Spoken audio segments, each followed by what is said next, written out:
What's up, everybody? We are back. John Delarose here, the leading Hispanic voice in science fiction, coming at you with another epic collection review. It's been a while. I've been reading about one epic a week at this point, while I've been kind of surfing through a bunch of other independent content. So you might want to check some of those out. If you like what I read, I mean, you're going to like the independent content I read also. But this is the fourth volume of the Silver Age Fantastic Four by Stan Lee and Jack Kirby. Fantastic Four number 52 through 67, and annuals number 4 and 5, with Not Brand Ech. Numbers 1 and 5 also included in here, which are parody stories at the end. Here we go. We get the Black Panther introduction at the very beginning of this. If you thought it was wild last volume, it gets wilder. So we've had, last volume had Galactus and the Inhumans showing up. At this, the Inhumans are still going on. Here they're trapped in this negative zone spot, and Johnny Storm is really upset. And the Black Panther brings them to Wakanda as a sort of test of his own might. And it turns out he's a friendly guy, and they take on some beasts and bad dudes together. Very fun stuff. The Inhuman saga really starts to grow at this point, and they're still in the dome. The Human Torch is really upset because he loves the Crystal Gal from the Inhumans and wants to break her out. I'm not saying too much about the art because it's Jack Kirby, and it's Jack Kirby the entire way through this, so it's extremely consistent. And actually, at this point, it is probably the best of his career right in here. I mean, everything is just beautiful, firing on all cylinders, heavily emotional. The Silver Surfer returns, and I love the way he draws the Silver Surfer also. And the Thing thinks he's a bad guy for wanting to get with Alicia and gets upset. And the Silver Surfer kind of takes off. And as so there's multiple subplots going with the Inhumans building and the Silver Surfer and Doctor Doom. And then we get a little stoppage in play here to go to the annual. Now this annual is really fun, and the Human Torch of the Fantastic Four fights the Human Torch of the 1940s comics in this one. And so this is the only time he's really brought in that old version of the Human Torch, which is a robot, and he's just reformed by a bad guy, and he fights the Human Torch, and of course the Fantastic Four ends up winning at the end. Now Doctor Doom comes into play, and he steals the Silver Surfer's cosmic powers, and this is the next few issues. Look at this. Look at this one-page spread right here. Just beautiful stuff. Just the looming over you, like huge, and he's got the Silver Surfer at his feet. Just good stuff right there.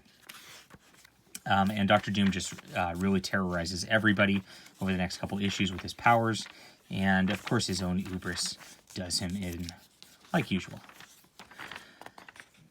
So pretty soon we start to get back to the Inhumans, and we're still in the Doctor Doom. This takes a few issues. This is a really excellent saga. This is probably my favorite of the Fantastic Four so far. I know I'm skipping over it pretty quickly, but I want to get through the book fast here for you all. We get the Sandman returning. He's got a new costume that Kirby designed, and he attacks the Fantastic Four headquarters in the middle of this. So the Sandman and there's a Frightful Four situation that's kind of building through this. And now we get the first negative zone. I guess the Inhumans have already been taken out of there. But Reed Richards gets caught in the negative zone. And it's not really the first negative zone. Ben Grimm, as a character, we thought was stuck in it, but it wasn't called the negative zone at that point. The Inhumans were, in theory, in the negative zone, but it was kind of different.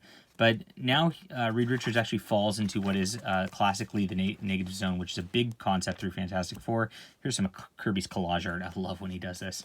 You've got a little Reed Richards in there also, and he just ran these off on copiers and just put random things on them, and it ends up looking so cool every time.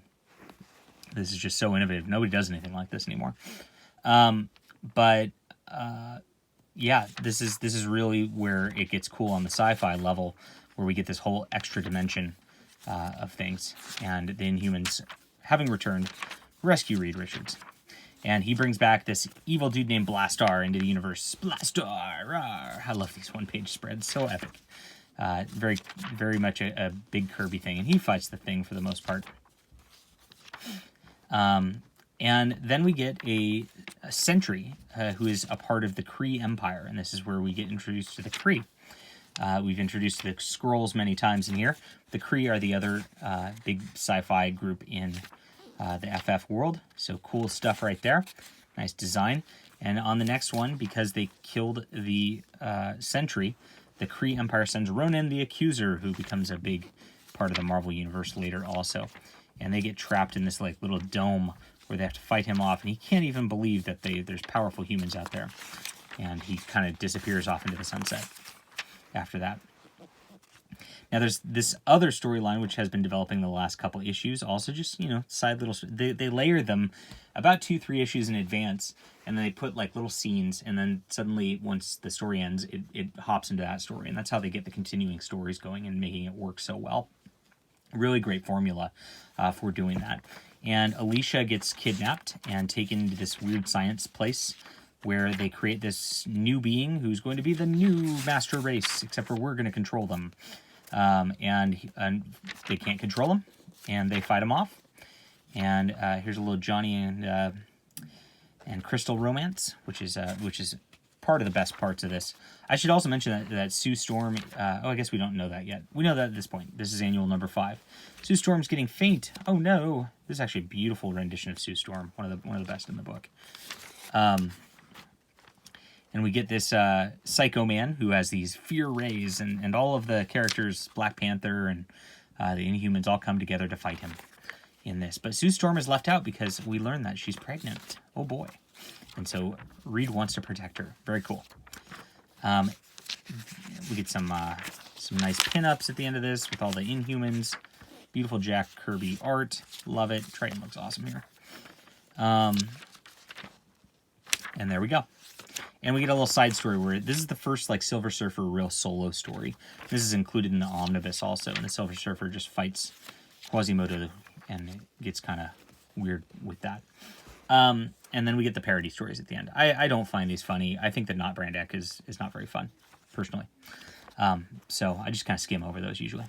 But this is the best Fantastic Four volume so far. I mean, it is... I know Galactus and the Inhumans and the Frightful Four were all in the third volume as their origins and all that. But this really ups the sci-fi, ups the family drama to like just 11. I mean, this is what comics is supposed to be. 10 out of 10. Art's beautiful all the way through. I love having a consistent artist. Storylines are just so gripping. I can't wait for Volume 5, which is out as of this writing. So hit that like and subscribe button, and let me know what you think. Let me know if you're reading through these also. And we will be back soon. Be happy to hear from you guys.